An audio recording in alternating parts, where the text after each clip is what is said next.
Welcome to a play-by-play review. I'm your host Henry, and once again, I am quite tired. This time it's because I had some work outside of YouTube and podcasting, working a job out in the real world, so to say, and I am quite tired after a pretty long day, and not like it was super intense or anything like that. It was just, it was a lot, and I had to wake up earlier than usual, and I'm just a little tired, that's all. So this might be a little quick, depending on how long it takes me to do this, and I just might not sound as, upbeat and enthusiastic as I normally do, just because I am half asleep at the moment, but it is what it is. So this will be a recap, summary, whatever you want to call it, of the NFC East for 2025. The first of, I guess, 8 episodes, you could say, for this, because I'm going to do one for each division. So yeah, because I think the math checks out there. I'm going to learn from my preseason predictions, or like preseason recaps of the division that I did to start out this podcast way back when, in August, I guess it was, where I just did 2 episodes, one for each conference. And so those were very long. They're like 3 hours each. So I'm not going to do that because I don't want to have another 3+ hour episode for those again. So I'm going to do divisions instead, since that will be much easier. And so we'll start with the NFC East, since that is the division I follow the closest as a fan of the Washington Commanders. So I want to do them first. And we'll start out with Dallas Cowboys, because I'm going to kind of do in alphabetical order for team name, and they usually do it by cities. So Dallas is first, then New York, then Philly, and then Washington to end it off. I don't think there's too much coaching news in terms of like new hirings and all that. I think the Raiders have officially hired Clint Kubiak, but I might have already said that in the Super Bowl recap. I think Clint Kubiak is bringing over someone from the Seattle coaching staff to be his offensive coordinator. I don't remember who it is off the top of my head. But yeah, it was, he's bringing over more staff from the Seahawks there to the Raiders. I forget if he's brought over a defensive coordinator yet or not. But the Raiders staff is getting assembled as we speak. I think otherwise coaching news hasn't been too much. It's like maybe a few assistant coaching roles and various coordinators being filled out. Unfortunately, Twitter has been kind of broken for the past week or so. And like the following option, which is usually how I am able to get news easily, where it's like you just refresh and then you can basically scroll up and it goes chronologically. So you basically scroll up until you reach the newest post from the people you follow. That page has not been working for like a week now, since basically like the Super Bowl.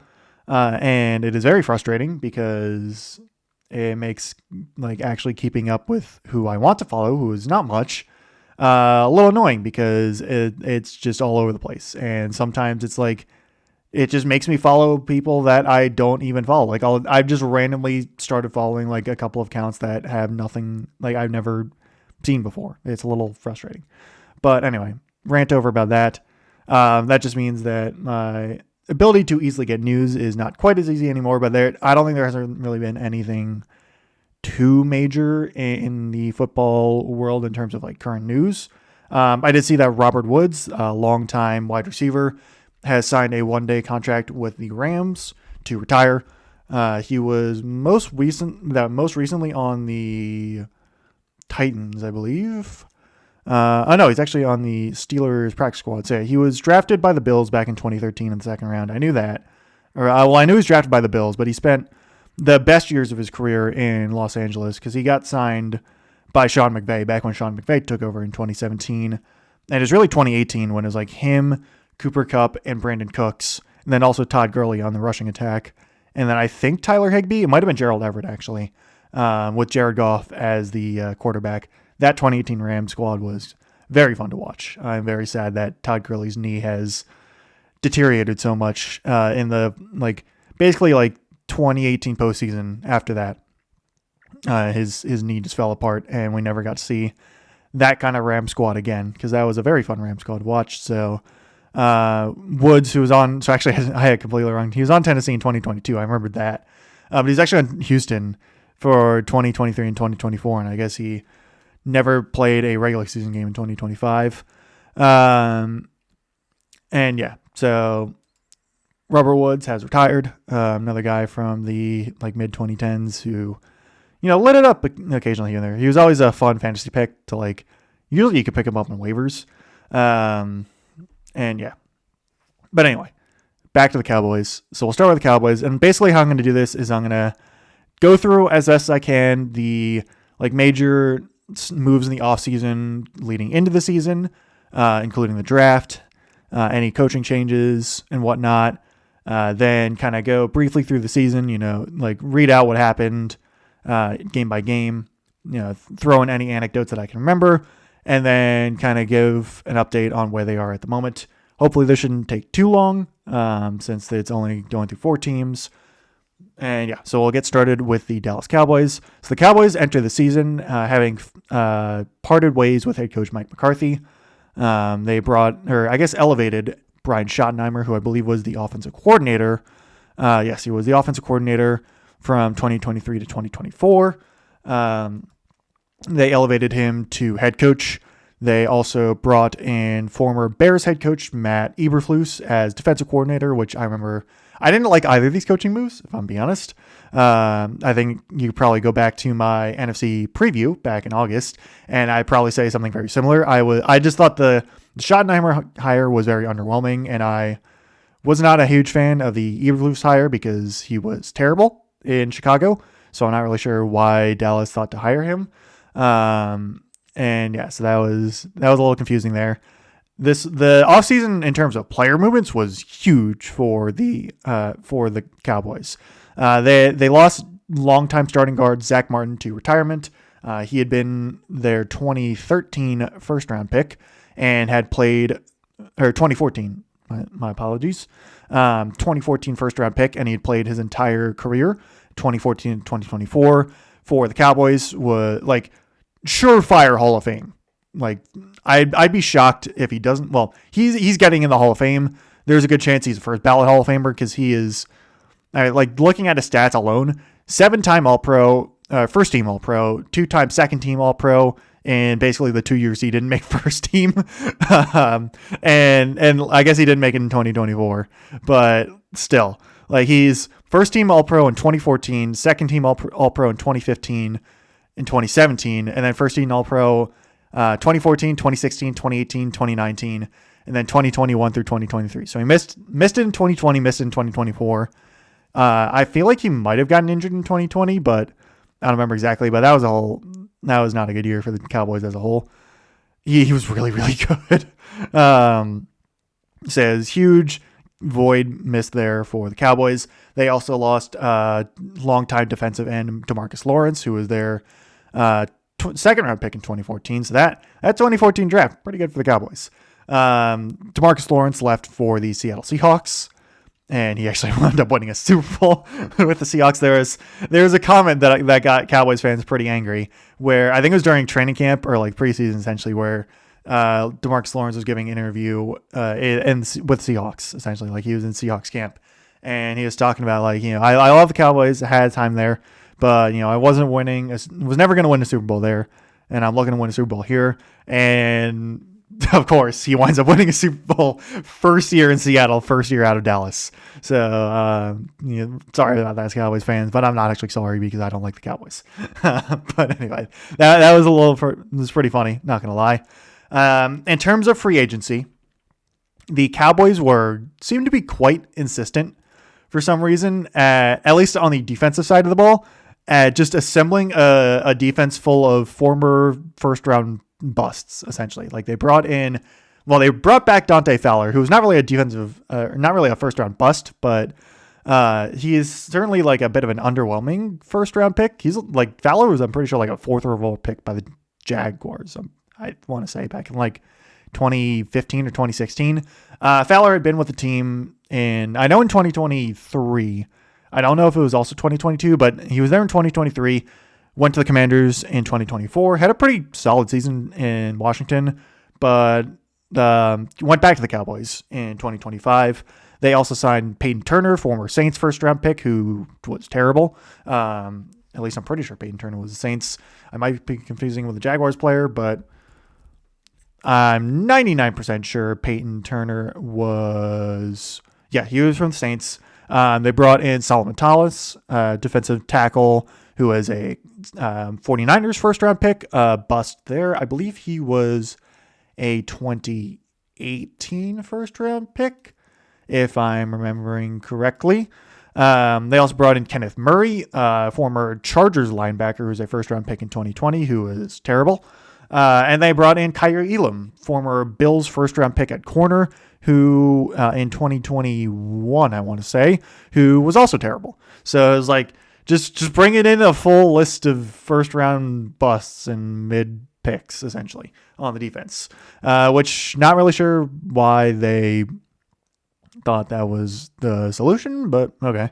They did sign or extend Osa Odighizuwa to a big contract, 4-year, $80 million contract.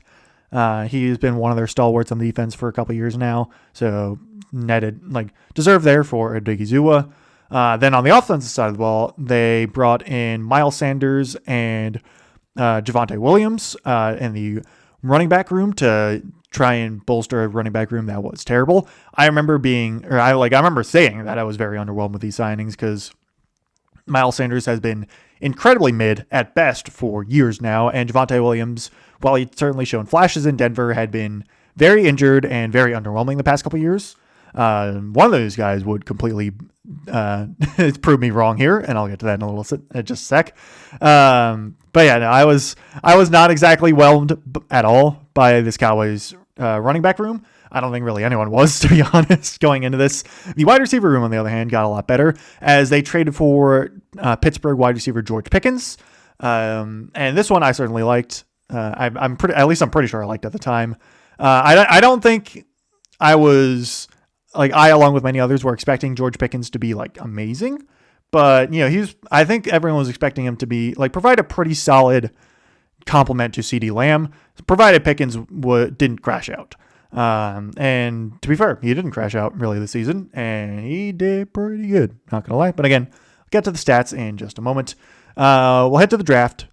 The Cowboys selected, if I can find the draft, they went with the offensive guard out of Alabama, Tyler Booker, in the first round to replace Zach Martin. And from what I can tell, Tyler Booker had a pretty good rookie year from everything that I've seen. So pretty good pick there for the Cowboys. They also selected Boston College defensive end Donovan Ezraku in the second round. And I know a lot of guys that I follow on on Twitter and just online in general, who cover this kind of stuff, are actually, not pro scouts, but actually, look at the tape and can, provide a pretty good mock draft and all that. They a lot of them were pretty high on Ezraku. I haven't checked too much on how he actually did in terms of his season. I think he was injured for a good chunk of it. So he only started, from looking at the stats just on Wikipedia, because it is the fastest way I could get to it. He played in 10 games, only started 2, only had 2 sacks on the season, had 16 total tackles, 9 combined tackles, did force a safety though, and 10 QB hits, and force a fumble as well. So maybe not the flashiest rookie year, but certainly something to build off of. Cowboys also doubled up on running backs in this draft, selecting Jaden Blue in the 5th out of Texas and Phil Maffa in the 7th out of Clemson, and also another couple of other picks here and there, but I don't think any of them provided too much of a boost. It was really, I think, the first 2 picks, the Booker and Ezraku picks. So going into preseason and going into the season, really, then I think everyone was kind of and they weren't really quite sure what to expect with the Cowboys with Schottenheimer now coaching the team as head coach. But I think people were largely probably predicting them to be pretty good, maybe not great, but pretty good offense, defense that could probably was going to struggle a little bit, but still had playmakers and could get something done at least. And then Micah Parsons got traded away. Still don't know why Jerry Jones did this. I don't know. this is really dumb. The Micah Parsons got traded away for, I believe, 2 first-round picks by the Green Bay Packers. The Packers also sent over Kenny Clark in the deal because Jerry Jones just wanted to, beef up the run, because the run defense for the Cowboys was terrible last year. So Kenny Clark was good against the run, I guess, even though Micah Parsons was statistically better against the run. And Micah Parsons is also a much better run defender at that, or just much better pass rusher and defender overall. And I get he has like a $40 million contract or something like that, and the Cowboys might not have been able to afford it. But it didn't help that they were paying Trayvon Diggs and Deron Bland a ton of money, and both of them are terrible. I still don't get this move. So with that, the Cowboys went into the season with a pretty gutted defense. They started out the season with the first game of the year, the Thursday Night Football game in Philadelphia against the Super Bowl champion Philadelphia Eagles. And this was one where this is the Jalen Carter spitting on Dak Prescott game, where before the first offensive snap even occurred, they were like in the huddles, and then Dak Prescott spit on the ground, kind of towards the direction of the Eagles huddle. And then him and Jalen Carter got face to face, and then Jalen Carter spit on him, on Dak, and then Jalen Carter got ejected, and it was really funny. And then, so the game was fine. The Cowboys were playing okay. CeeDee Lamb had multiple bad drops and ultimately cost the Cowboys the game. They lose 24-20 to drop to 0-1. They would go back the next week against the Giants at home and have a shootout completely. This was one where the defense was definitely showing that they were going to be a problem this year, as they were getting absolutely torched by Russell Wilson, of all people. And in hindsight, this is incredibly embarrassing because Russell Wilson, well, I'll get to him with the Giants, but short answer is Russell Wilson was really bad. The Cowboys did end up winning this in overtime 40-37, but yikes. You don't really want to be giving up 37 points to Russell Wilson and the Giants. The game after that was in Chicago, and this was one where they came out really flat. The offense did not put up a good performance at all, and the defense was bad again, as per usual. So they lost 14-31.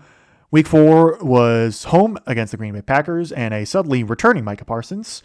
And once again, it was another shootout. And I think this was actually on Sunday night, if I remember correctly. And this one went to overtime, and it wound up in a 40-40 tie, which was very disappointing.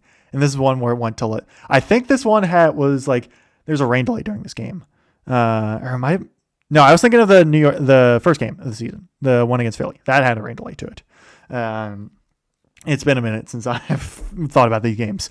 But yeah, the Packers, because I was about to say, the Cowboys played in a dome. There couldn't have been a rain delay. But no, the Cowboys-Packers game was a 40-40 tie. Very underwhelming at the end. And yeah, that was what it was. Then next week was in New York against the Jets. They would win 37-22 to go to 2-1. And it was clear that the offense was having a good time. The defense was not. It was also around this time. Actually, it was a couple games later. So never mind. I'll get to that in a sec. But in terms of actual player performance, Javonte Williams was having a great time. He would, well, I'll get to his end of stats in a sec, but he was quickly cementing himself as the go-to back and actually having a really good bounce back season. CeeDee Lamb was actually injured for a couple of games early in the season, so he was out for a good bit. And meanwhile, George Pickens was slotting right in as arguably the wide receiver 1 in this offense. George Pickens was really, really good this season. Really, really good. And Dak Prescott was also having a good season. It was just the defense that was not at all. They were awful, to say the least. It was really bad. So week 6 against the Carolina Panthers resulted in a 27-30 loss. They would fall to 2-3-1. Then week 7 home against the Commanders was probably the best game they had all season. Their defense had probably the best game they had all season, and Jaden Daniels got injured in this game. They would win 44-22 to go to 3-1. So it took them a while to really keep up with the Eagles, who were getting off to a really hot start this season. And the Cowboys, meanwhile, were looking to be very flawed. And that would lead them into week number 8 at Denver, where they would get just completely destroyed. They would actually lose 44-24. And then the next week at home on Monday night, I believe. It was either Sunday night or Monday night, but I'm pretty sure it was Monday night against Arizona. They would lose to Jacoby Brissett, I might add, 27-17. And once again, a very poor defensive showing. Their offense also did not play well. It might have been the worst game they had all season. Not going to lie. It was really, really bad. And then, unfortunately, during their bye week in week 10, tragedy occurred as one of their defensive players, Marshawn Kneeland, tragically took his own life on November 6th. Apparently, he had been dealing with mental health issues. I know he had lost his mother the year before, unexpectedly, and it was I think that was part of it. It was just tragic all around. Once again, as I said during the weekly recap when this happened, if you're dealing with mental health struggles, it is not something to treat lightly or brush off. If you're dealing with anything like that, please go seek help. It's not taboo. It's not something to be ashamed of.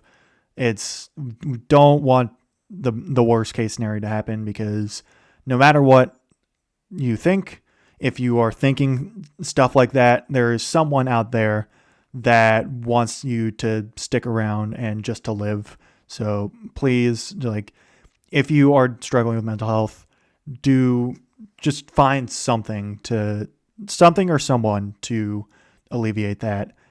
Just do anything, because mental health is all just, the whole thing was tragic, and it's terrible all around. So rest in peace, Marshawn Kneeland. So we get back to the Cowboys and week 11, and the Cowboys did actually rally a little bit after this. They would win three straight, I should correct myself pronunciation-wise. So they would go into Las Vegas against a very bad Raiders team. They would win 33-16. Next week, they would play host to the Philadelphia Eagles and win 24-21 in a pretty close game. Good game, from what I remember. And kind of an upset, as the Eagles at this time were kind of, they were in a bit of a skid, and the Eagles actually kind of choked this away. They were up 21-0 in the second quarter. The Cowboys came back and won 24-21. It was, there was a moment, I felt like, where there was a chance the Cowboys could have overtaken the Eagles for the division, but it was very, very wishful thinking at that point. The Cardinals game especially had really thrown a damper into things. And so after that, week 13 on Thanksgiving Day, actually, it was the middle of the three games, if I remember correctly, they would play host to the Kansas City Chiefs, and they would actually win 31-28 to really take out any chance of the Chiefs. I think it knocked the Chiefs out of winning the division against the Broncos, and it actually majorly hampered their chances at even reaching the playoffs. And the Chiefs would wind up missing the playoffs too, which was pretty crazy. But after this, though, the Cowboys fell back down to earth. So they're sitting at 6-5-1. Then they would go into Detroit in December. So after a good November record-wise, I should definitely say record-wise, December was not good for them at all. They would lose in Detroit 30-44. They would lose home against Minnesota 26-34. And then they would lose home against the Chargers 17-34. So once again, there was the defense. The defense was really bad. Also, after that first Commanders game, it was after the Carolina game, Miles Sanders went down with an injury for the entire season, season-ending injury. Trayvon Diggs also got injured either in that Carolina game or in the Washington game, and he was out for most of the rest of the season, then wound up getting released towards the end of the season, so his massive contract went bye-bye, essentially. And the Cowboys were basically in free-fall mode at this point. They would actually get one win back against the down-on-their-luck Commanders. I think the Josh Johnson-led Commanders at that point in Week 17 in Washington, 30-23. And then they wrapped up the season with a loss in New York, 17-34, capping off the season at 7-9-1 and missing the playoffs. So this was a season where it had, like, honestly, pretty typical of the Cowboys over the past, like, 5, 6, 7 years. Very good offense, very bad defense. And, like, a lot of, like, really good offensive performances individually, but in the end, just wasn't nearly enough. Dak Prescott finished the year throwing for 4,500 yards, 30 touchdowns, 10 interceptions, made the Pro Bowl as well, and got an All-Pro nod. I'm not sure if it was first or second team. My guess is second team, I would assume. George Pickens. Actually, no, I think from what I've seen, it's actually a...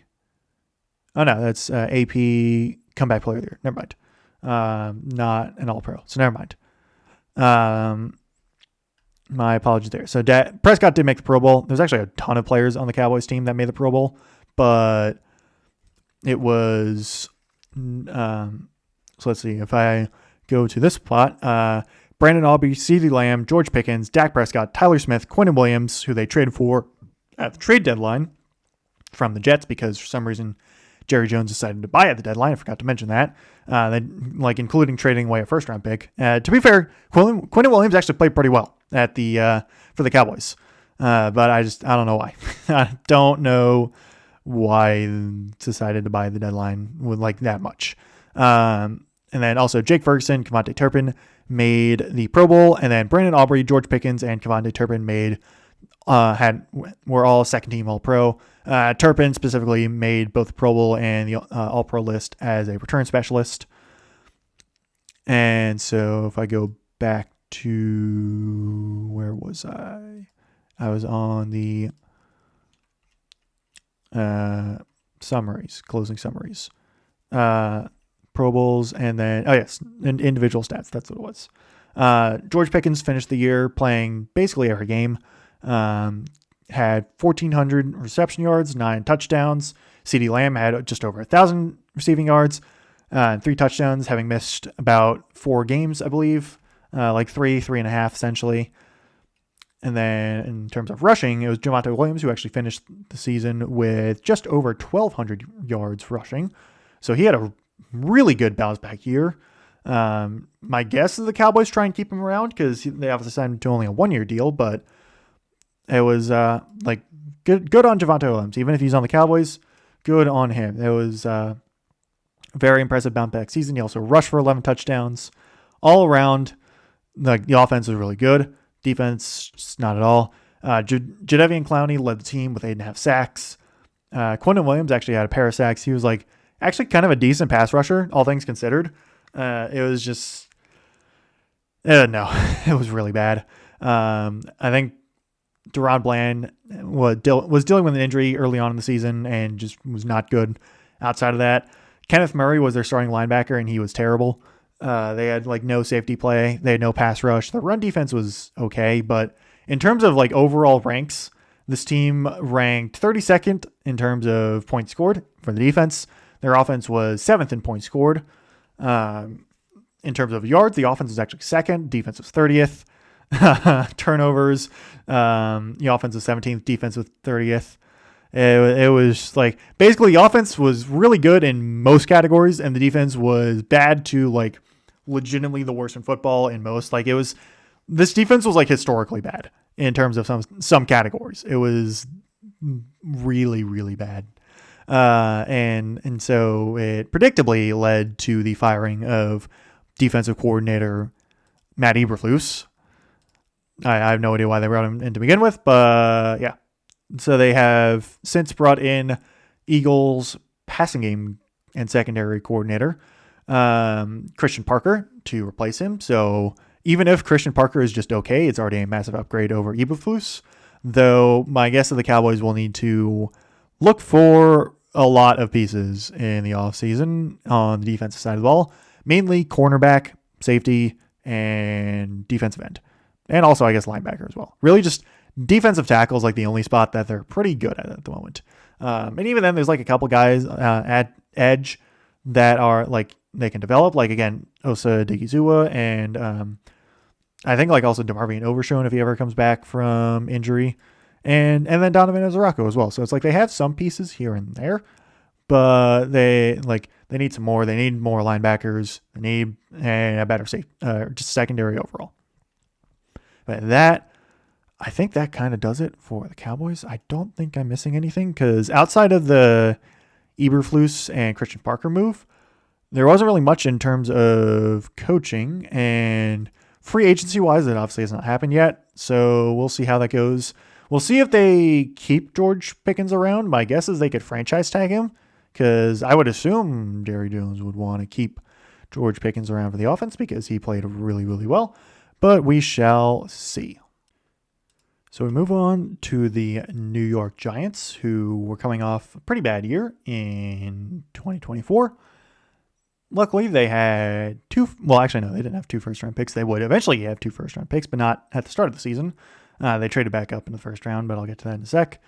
They had a lot of player turnover. They famously did not fire Brian Daboll at the start of the season, or going into the season. They were keeping him around. And so they were going in. They had a ton of players, come in and out. They re-signed Darius Slayton to a pretty big deal. Other than that, wasn't too much in terms of big contracts given. It was just a lot of smaller ones given out. They lost guys like Adoree Jackson and Azeez Ojulari and Isaiah Simmons to free agency. But other than that, it was not too much, I feel like, going on. They also lost Paulson Adebo. Actually, no, never mind. They brought in Paulson Adebo. I was reading that wrong. Why does it say 2025 team for him was the Saints? Because he was on the Giants, right? Yeah, because he was on the Giants. That's weird. This is formatted very oddly, I guess. I guess they also brought in Javon Holland as well from the Dolphins and Chauncey Golston from the Cowboys. But other than that, it wasn't this wasn't a spectacular free agency, I feel like, from the Giants, all things considered. It was fine. It was beefing up here and there. They also brought in a couple quarterbacks.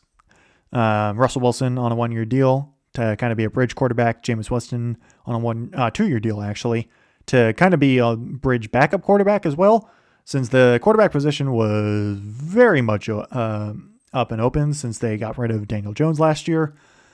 And so going into the draft, there was certainly some rumors, or some not necessarily rumors, but rumblings that they would go with a quarterback. They were sitting at pick number 3. In the end, they went with Abdul Carter at pick number 3. There was, if you're Mel Kiper, then you would think they would go with Shedeur Sanders because Mel Kiper was and still is in love with Shedeur Sanders, but instead Shedeur would fall to the 5th round and go to the Browns. But the Giants would actually trade back up into the first round with the Houston Texans, I believe. And they would go up to pick 25 and pick Ole Miss quarterback Jackson Dart, which was a pretty good pick, all things considered. Dart, well, I'll get to Dart season here in a sec. They also picked Cam Scatterbo, the running back out of Arizona, in the 4th round. And other than that, it was a fine draft, all things considered. But yeah, the big ones were Abdul Carter, Jackson Dart, Cam Scatterbo. And so going into the season, I don't know how much optimism there was too much. This wasn't a really spectacular team, all things considered. I don't think there were too many expectations placed in them, but I think it was people were excited to see what the young guys were going to do.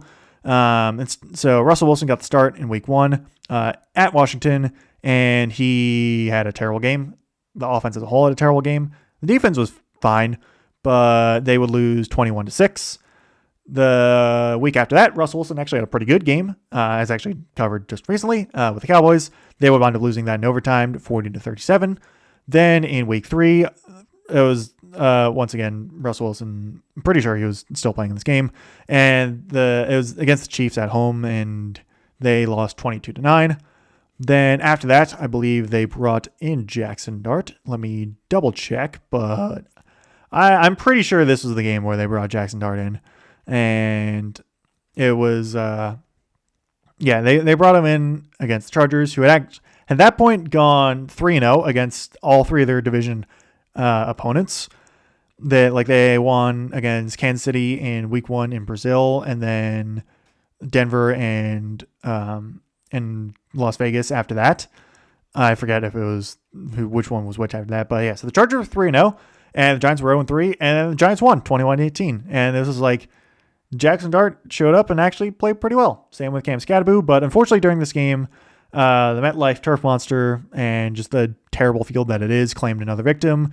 This case being, unfortunately, Malik Neighbors, their first-round pick from last year out of LSU.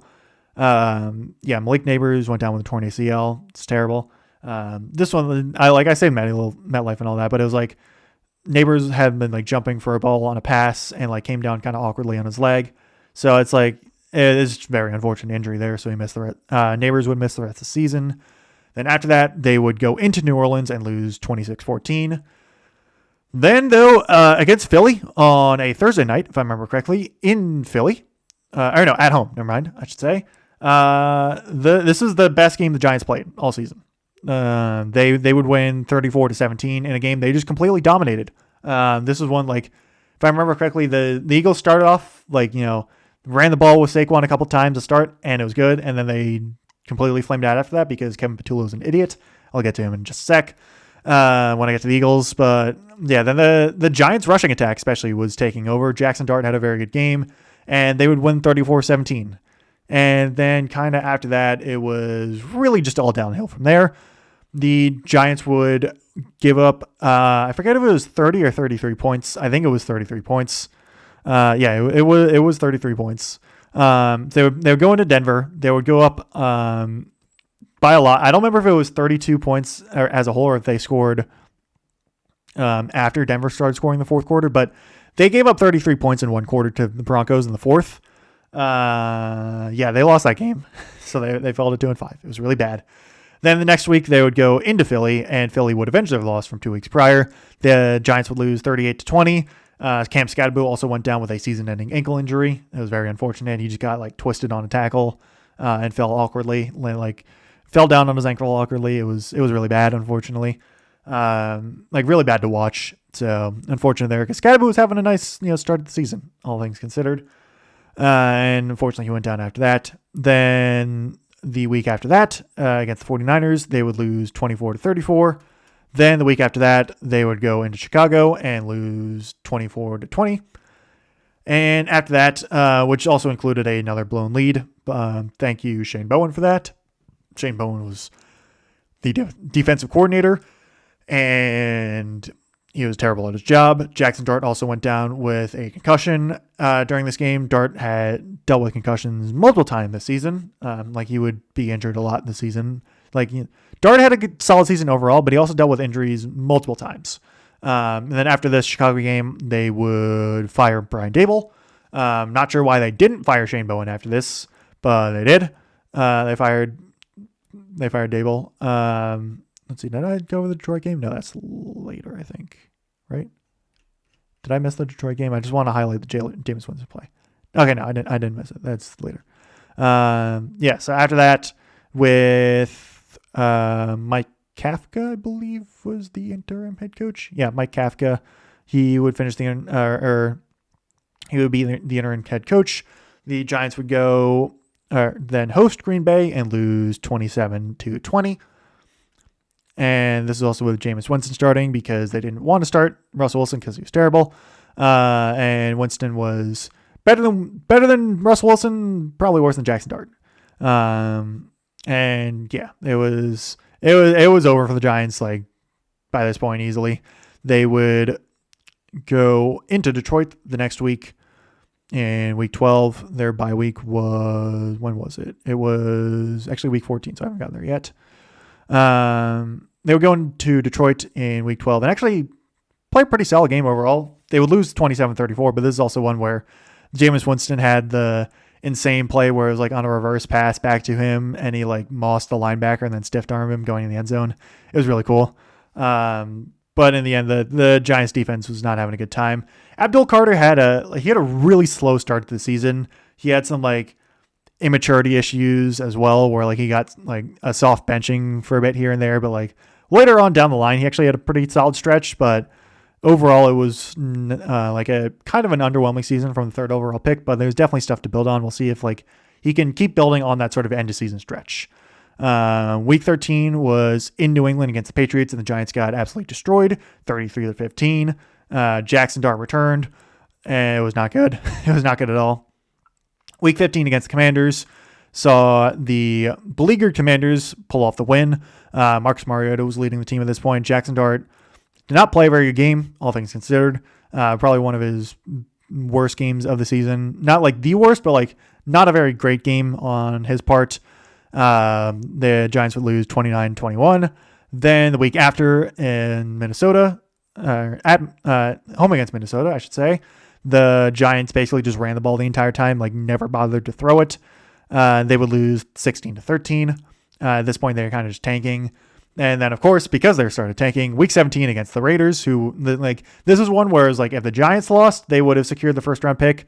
Whereas if the Raiders lost, they would basically all but secure the first round pick. So as expected out of the Giants, when they have nothing to play for, they destroyed the Raiders 34-10, mostly because the Raiders are like, they were genuinely awful this season. Like, it was really embarrassingly bad. And then to round out the season, they would play the Dallas Cowboys and, of course, also win this game 34-17, as I covered earlier. This was, again, Jackson Dart actually a pretty solid game that season, or solid game to end the season. It was, it was just like way too little, way too late. So the Giants hold, I believe, the 5th overall pick this coming season. Or this coming draft, I should say. So it's not like the worst thing in the world. Like there's a good chance they go with someone like Caleb Downs, or Carnell Tate both of them out of Ohio State, or like Sonny Styles as well. They want to go linebacker. It's like, pick any of the guys from Ohio State. There's a good chance they go there. But yeah, the Giants are in prime position to get another very good player in the draft. They just did not have a great season this year. Tyrone Tracy led the way in terms of rushing at 740 yards. Though I think had Scadaboo stayed healthy, he probably would have led the team. Jackson Dart also had almost 500 rushing yards in 12 games started. So he actually started more games than I remembered. But he just also was in the concussion tent a good bit. Wan'Dale Robinson actually had a 1,000-yard campaign, which is pretty cool. Darius Slayton did not show up too much at all. He only had 500 yards or so on 14 games played. Between the quarterback carousel that they had, Jackson Dart had just a little over 2,200 yards passing, 15 touchdowns, 5 interceptions. Russell Wilson had 831 yards, 3 touchdowns, 3 interceptions in his 6 games played. And then Jameis Winston had 567 yards, 2 touchdowns, and 2 interceptions. So not exactly an amazing season by anyone during this. And, the reason why they finished with one of the worst records in football. It shouldn't be surprising that they finished 4-13, essentially. So that, also for coaching news, so they obviously fired Brian Daboll. They also got rid of Shane Bowen and basically everyone. They have since brought in John Harbaugh as the new head coach. They have brought in Denard Wilson as the new defensive coordinator, where was he most recently? I actually do not remember. He was the Tennessee Titans defensive coordinator. I honestly don't remember the Giants hiring him at all. I might have completely missed that. And then Matt Nagy is their offensive coordinator hire, which not a huge fan of, if I'm being honest. I think he's going to be fine for developing Jackson Dart, but he's not a very good offensive play caller, in my opinion. I'm just going to say that. But anyway, that is it for the Giants, I believe. So let me switch things around to the Eagles. And the Eagles were obviously the Super Bowl champions, coming off of the incredible 2024 season, which made me very angry. And we're looking to repeat with a lot of the same guys coming back. Like, this was defensively, they lost a few players here and there, mainly Milton Williams. But offensively, it felt like it was pretty much the same old crew, except for the coaching staff, where they obviously lost Kellen Moore to the Saints head coaching job at the end of the year. And they elevated Kevin Patullo to the role. This was a Nick Sirianni decision, like one of his guys, not someone they brought in from outside.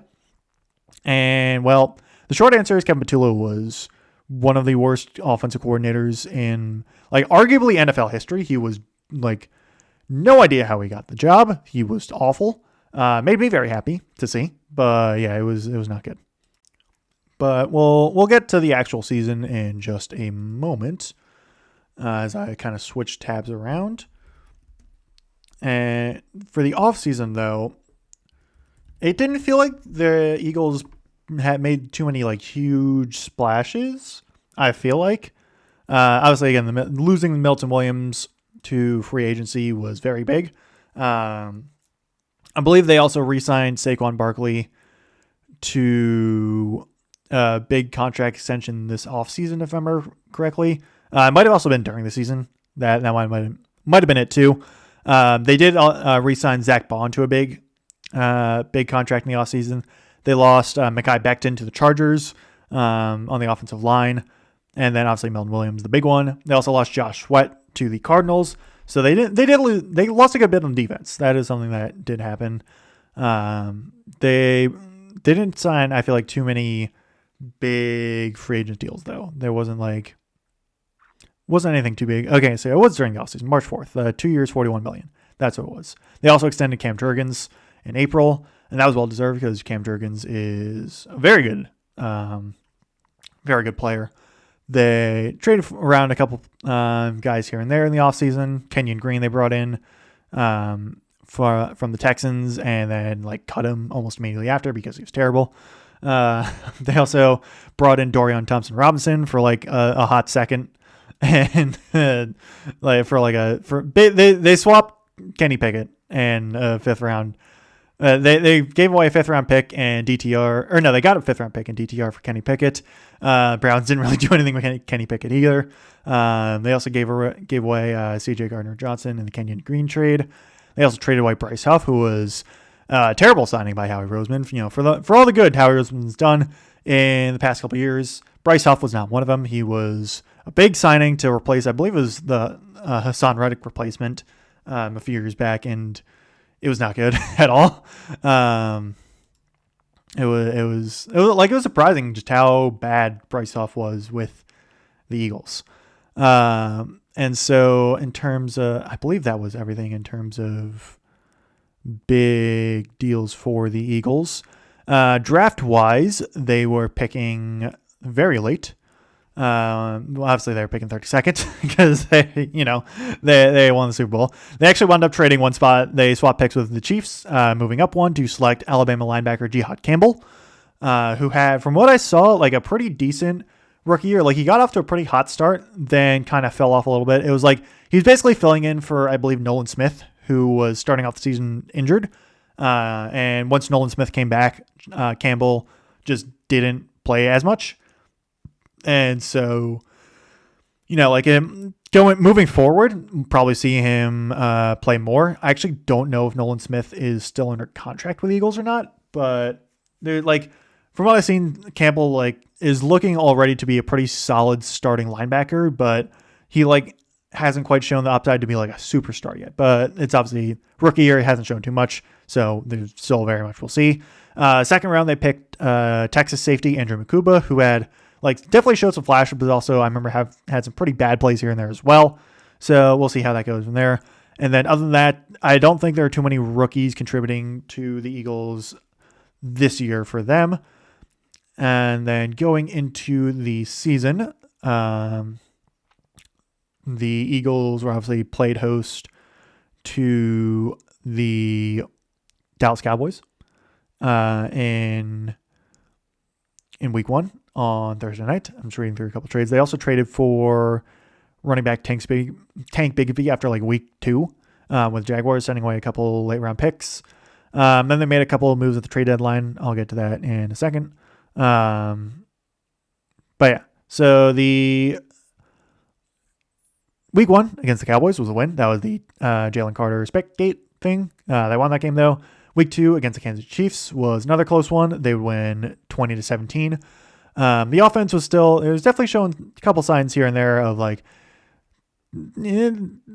there are signs essentially. Not in week 3 or week 4. Week 3 against the Rams, they would win 33-26 on a block. Well, they won on the block field goal It was a blocked field goal by Jalen Carter.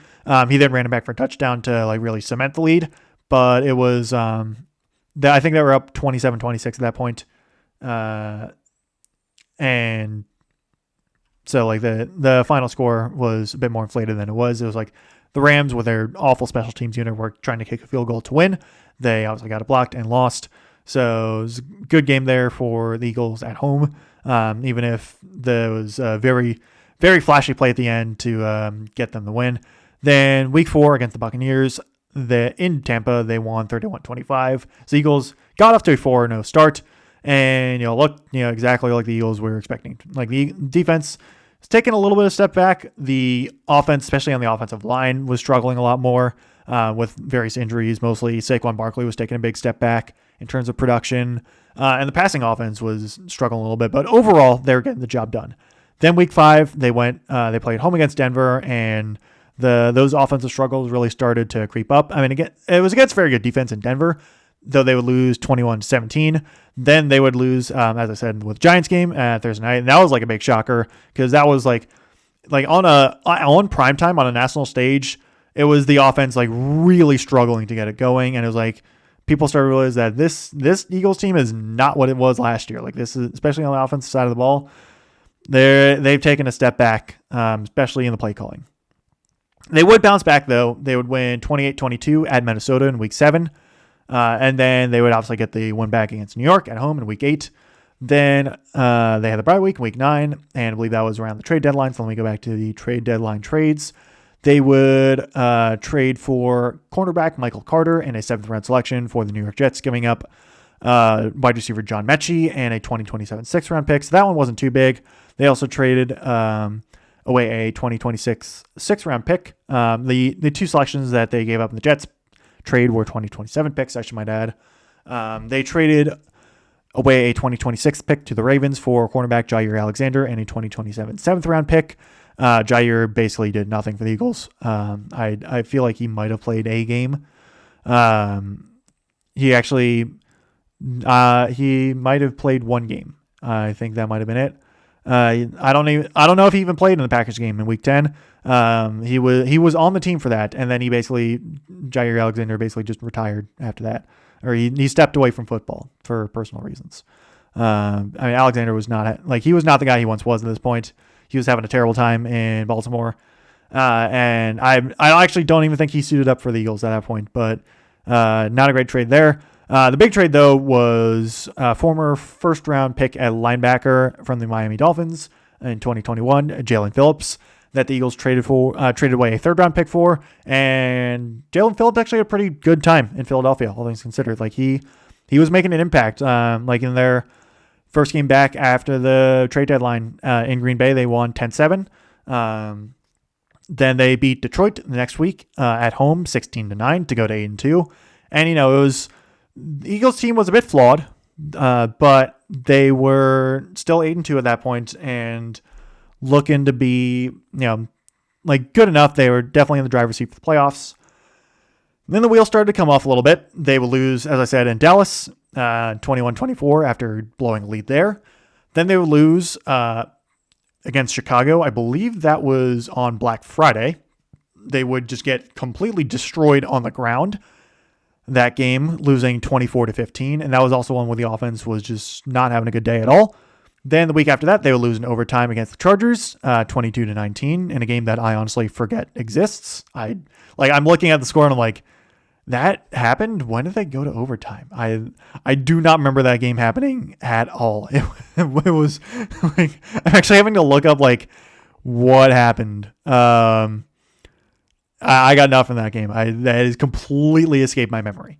They would bounce back after that because obviously they played the Raiders and they would win 31-0. The Raiders were terrible. Then after that, they would play the Commanders. They would win 29-18. I believe at this point, I think this is the one where Marcus Mariota went down with an injury. And then the Eagles pulled away in the 4th quarter. Then after that, they would play the Bills in a very close-fought game. They would win 13-12. So they would advance to 11-5. Then in week 18, so they had a chance. They were locked into the playoffs at that point. They had a chance to secure the 2 seed and play the Green Bay Packers, or they could, or if that, like basically if they won, they would get the 2 seed. If they lost, they would get the 3 seed. And playing at home in Philly against the Josh Johnson-led Commanders, they rested most of their starters on offense. It was a Tanner McKee start, if I remember correctly. And they would actually lose 24-17 against the Commanders. And they wound up playing the 49ers in the wild card round. And they would lose that game against the 49ers in a pretty not super interesting game. The 49ers put up a good performance in the fourth quarter, especially the Eagles offense just was not it at all. You can go back and listen to my divisional or wildcard recap to hear my thoughts on that game. But yeah, it was a very, very underwhelming end to the season. Cooper DeJean and Quinyon Mitchell both earned first-team All-Pros this season. Zach Bond, Jalen Carter, Cooper DeJean, Cam Jurgens, Quinyon Mitchell, and Jalen Hurts all made the Pro Bowl. Not quite sure why Jalen Hurts made the Pro Bowl, but I guess they let anyone in these days. I mean, to be fair, they let Shedeur Sanders in this year, so anyone can make it in.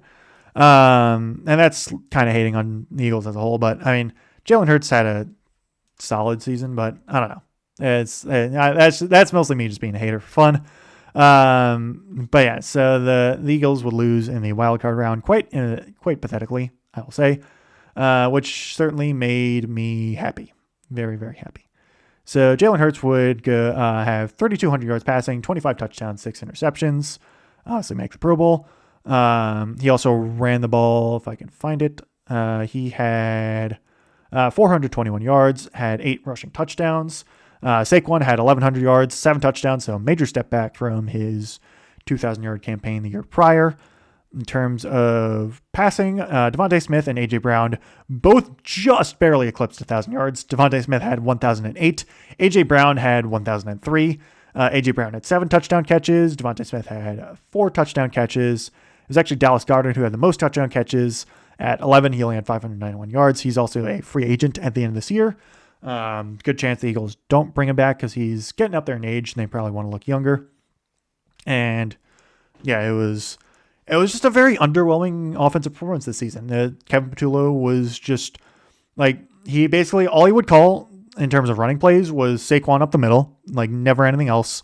Never called Jalen Hurts rushing plays. Like Jalen Hurts is a good quarterback when he's running the ball, and they just never really bothered running the ball with Jalen Hurts. And then in terms of passing, it was like really, really simple routes, like trying to force the ball downfield to A.J. Brown, which was not working half the time. And Devontae Smith was, when he was open, he was good, but it was like the routes were just not schemed well to get people open, pretty much. On the defensive side of the ball, Jalix Hunt led the team with 6.5 sacks. Moro Ojomo was second with 6 sacks. Jordan Davis had 4.5. Nakobe Dean had 4. So like nothing really jumps out in terms of defensive, like just numbers wise, in terms of like, the big numbers. Jalix Hunt also led the team in interceptions with 3. Quinyon Mitchell, I think, had his first interception in the postseason. He actually had 2 interceptions, I believe, against Brock Purdy in that wild card round, even though they netted a loss. Cooper DeJean did have 2 interceptions. Zach Bond had 2 interceptions. But all in all, for the Eagles, it was very underwhelming of a season. They have since demoted and gotten rid of Kevin Patullo. Patullo is now in Miami, if I remember correctly. And they have brought in Sean Mannion as their new offensive coordinator, former backup quarterback for various teams, including the Minnesota Vikings, and was most recently on the Green Bay Packers coaching staff. So I don't know how good Sean Mannion's going to be as an offense coordinator, but I have to assume he's going to be better than Kevin Patullo. I'll just say that because, man, Kevin Patullo was so bad. There's also certainly questions that should be asked about Nick Sirianni of like what he does as a head coach. Because I don't know, he doesn't seem like a good head coach to me. I don't care what the record says. He's a massive D-bag, and he is incredibly immature. And his coaching staff, like The defense, which has been a big strong suit, is basically entirely run by Vic Fangio. And like he's an offensive guy, but when the Eagles offense has been good, it's been guys they brought in largely not like directly from him. Like it was, I think it was Shane Steichen was the guy they had as their offense coordinator when they went to the Super Bowl in 2022. Or was it 2023? No, it was 2022. Let me actually double check on that to make sure I'm not completely messing this up. But in terms of this year, it was Kevin Patullo, and Kevin Patullo was obviously awful. So he was the Shane Steichen was the Eagles offensive coordinator when they went to the Super Bowl, and then they brought in, I think it was Brian Johnson was who it was in 2023. Let me double check on that because I'm forgetting his name. Brian Johnson, and Brian Johnson was terrible. And then they brought in Kellen Moore, who was not a Nick Sirianni guy. He was from the Cowboys mostly. And then also I think Kellen Moore was on the Chargers for 1 year as their coach. Yeah, as their offensive coordinator in 2023. And he comes in 2024 and they win the Super Bowl. And then he gets a head coaching job from it. So yeah, it's the Sirianni hires in terms of offensive coordinator positions. They've been terrible. So I don't know what Sirianni does. I'm gonna be honest. I don't know what he does. But anyway, that's enough about Nick Sirianni and the Eagles. They had a very, very disappointing end to their season, which made me very happy. Eagles fans obviously were not happy about that.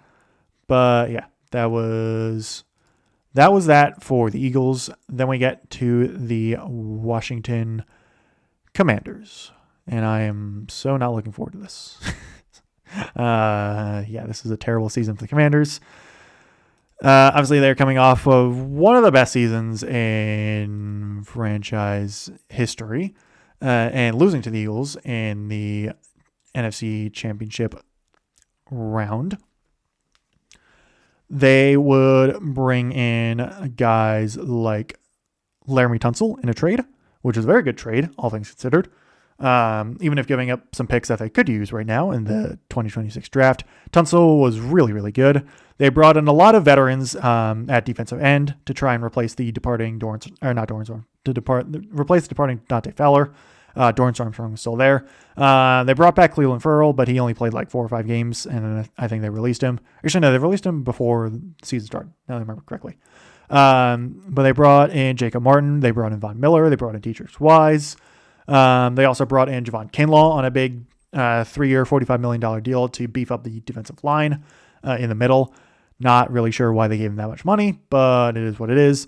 They also brought in Will Harris to replace the departing Jeremy Chin. I almost said Jeremy Reeves, but Reeves, the other Jeremy in the safety, they brought him back. They also signed Matt Gay to as the place kicker. Matt Gay was not very good. He got cut after the Dolphins game, which I'll get to, in Madrid. Then they replaced him with, I don't remember off the top of my head. It was Jake Moody. That's who they replaced him with. Yeah, it was, so the draft was actually not the worst thing in the world. The Commanders went with Josh Connerly Jr. At pick 29, offensive tackle at Oregon. And while Connerly got off to a rough start because he was going up against Abdul Carter and Brian Burns in week 1, then Micah Parsons in week 2, then Max Crosby in week 3. So, it's just like some of the best edge rushers in the game, back to back to back to start your career. But later in the season, he got significantly better. They also picked Trey Amos in the second round at cornerback out of Ole Miss. Cornerback out of Ole Miss, and he was great for the games that he played. He got injured though. Then they drafted Jalen Lane, 4th round wide receiver out of Virginia Tech, as sort of a return specialist, and he was good as a return specialist. He definitely needs some work in terms of just as a pure wide receiver, but I like him as a return specialist. He's got a lot of pop to him. Like him as the punt returner, and then Luke McCaffrey as like the main kick returner. Pretty good set right there. They also drafted Kane Medrano, linebacker out of UCLA, in the 5th, or 6th, I should say. And I feel like Kane Medrano might have played like 2 games. Didn't really play too much because The coaching staff just seemed very adamant on not playing any of their young guys on both sides of the ball, I should say. And then, of course, in the 7th round, they drafted Bill Krosky-Merritt, Jacory Krosky-Merritt, but he goes by Bill, running back out of Arizona, who had a really good season, all things considered, for a 7th round rookie running back. But we'll get to that in a sec, or just a sec. I also forgot to mention they traded for Deebo Samuel from San Francisco for, I think, a 5th round pick. And I think that was basically all the big ones, all the big stuff that happened. So week 1, as I'd covered with the Giants, they would win 21-6. The offense with Jaden Daniels took a little bit to get going. Didn't look amazing, but they won in the end. Then Thursday night against Packers in week 2, it was really bad. Jaden Daniels got injured on a pretty sketchy tackle. Austin Eckler also went down with a season-ending injury, Achilles injury. Dietrich Wise also went down with a season-ending injury. Week 3 against the Raiders was a Marcus Mariota-led win. Defense actually played all right, but against the Raiders, so it's not super impressive. The offense played well. Terry McLaurin got injured in this game. And I think Will Harris also got injured in this game. Week 4 against Falcons, defense was terrible. They lost 27-34 in Atlanta. Marcus Mariota was fine, but it was defense really bad. Week 5 against the Chargers, Jaden Daniels was back. This was easily the best game of the season. Noah Brown also went down in week 2 at wide receiver. And Jonathan Jones also went down in week 2 at cornerback. But yeah, week 5, Chargers, best game of the season. Jaden Daniels was back. He was throwing dimes. Bill Krosky-Merritt had 2 touchdowns this game, rushing. He was really good. Things were looking up a little bit. Going in against Chicago at home on, I think it was Monday night. They would lose on a botched fumble in the rain. And is they flipped seasons with Chicago from the year before. It was last year against Chicago with a Hail Mary. The Commanders went on a run. They went 12-5 and whatnot. Had season of the ages, and the Bears completely floundered. This year, the Bears would win in Washington on the very lucky play with a fumble, and the Bears would go on to have an amazing season, and the Commanders would completely flounder. Were there any big injuries after this game? Drake Jackson went down with an injury, but he wasn't like a super important player. But still, it's another injury to add to the list. Then week, whatever this is, against Dallas, which I already covered. Week 7 at Dallas. Jaden Daniels gets injured on hip drop tackle. The offense sputters completely. Marcus Mariota throws like a pick 6 on the first play or something like that, and then he comes in. Defense was awful, 22-44. Week after that, Kansas City, it was like 7-7 after the first half, and then this is also on Monday night, and then they gave the team just completely collapsed. They would lose 28-7, and let's see, were there any big injuries in this game, because this is a lot of injuries in like every single game possible. Let's see, not this one. Then week 9, home against the Seahawks on Sunday night, was another embarrassment. The defense could not stop Sam Darnold from even completing a pass. They basically went down like 28-0 because it was just awful. The offense could get very little done. Then Jaden Daniels got injured late on a tackle where he was just trying to brace with his arm and his elbow just bent the wrong direction. It was really bad. Then week 10 against Detroit at home, they lost 44-22. So another one of those losses. Was there any injuries this one? Let's see. Detroit. This is one where they lost Trey Amos for the season. And let's see. Was there anything else? The Seattle game also had Marshawn Lattimore tears ACL. Luke McCaffrey also went down with a broken collarbone on the opening kickoff. So there was that. Then after that came the Miami game in week 11 in Madrid. And that was one where they played overtime, and pretty sure Matt Gay missed a field goal here and there, and they lost 13-16. Then there's the bye week. Then the next week was the Monday night game against Denver, which was actually very fun.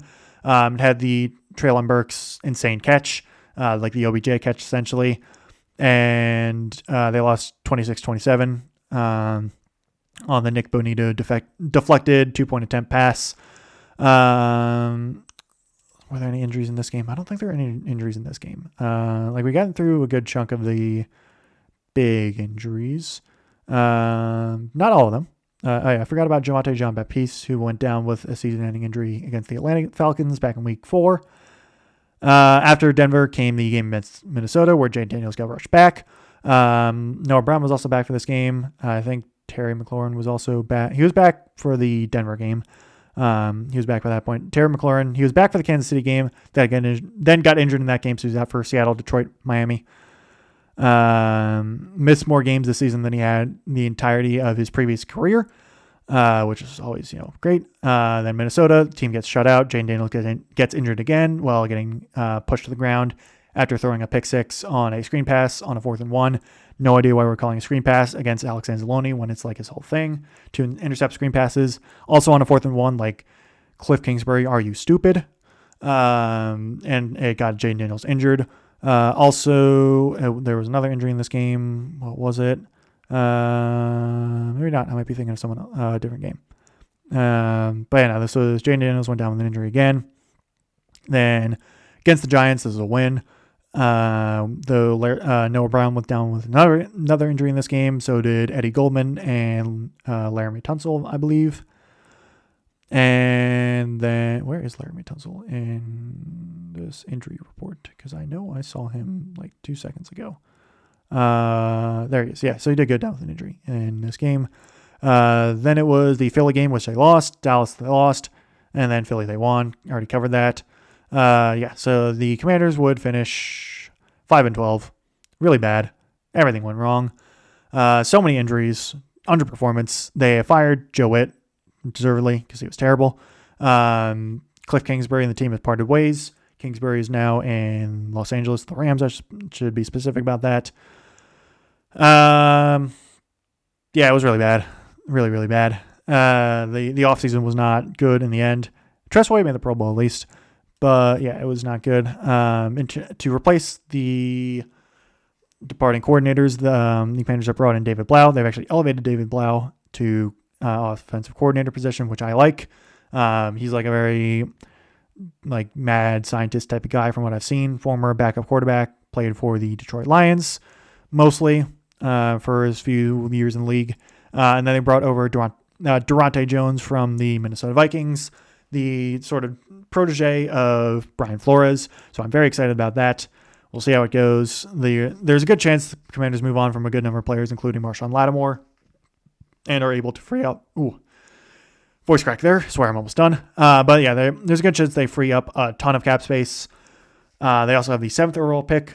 I hope they go, if someone like David Bailey falls to them at pick 7, the edge rusher out of Texas Tech, I very much hope they pick him. Like him or Caleb Downs, someone on the defensive side of the ball. Or if all the really, really good defensive players are not there anymore, then a wide receiver. I don't really want them to go with Jeremiah Love. Even though I know a lot of people are saying Jeremiah Love, the running back out of Notre Dame, is going to be really good. I just don't think running back at that spot with the needs they have at the moment is not the way to go unless the Commanders have an all-time free agency class, which I just don't think it's possible. I think it's more get an edge rusher, or get maybe a linebacker if it's they really want one, or Caleb Downs. I wouldn't mind Caleb Downs at all, or a wide receiver because they need someone to complement Terry McLaurin. And also someone to really take up the mantle of wide receiver 1 since Terry McLaurin's kind of in his 30s now. So it's they need a lot. So we'll see. Luckily, the offensive line looks pretty good. That's been the one thing that was actually pretty not bad this season was the offensive line, especially the tackles in Laramie Tunsil and Josh Connolly. They're good. Not going to complain about them. So just need Jaden to get healthy to have a better offensive game plan. And yeah, we'll see how it goes there. I think that kind of does it for this NFC East recap. Went on a bit longer than I would have liked, but it is what it is. Yeah, that will do it. So next episode of this podcast will be the Heart of the Swarm, StarCraft 2 Heart of the Swarm summary. That will come out hopefully on Saturday, unless I forget like I did last week. But yeah, it'll come out pretty soon. And then the week after that will be the summary of. I might go NFC North because I think it's going to be a bit predictable with how this is going to go for the next couple weeks. But yeah, I think I'll go NFC North next week for my division recap. That'll do it. I'm going to go to bed soon because I'm tired. But yeah, so that I think is everything. NFC East as a whole, definitely some underwhelming teams. The Giants were kind of predictable with how they were going to end up. Commanders and Cowboys definitely underwhelmed. Commanders greatly underwhelmed. Honestly, Eagles kind of underwhelmed as well. So yeah, we'll see how it goes next season for these 4 teams. I'm very much looking forward to Commanders not going 5-12. I would very much like them to go 12-5 like they did in 2024. But yeah, that will do it for this episode. Thank you very much for listening.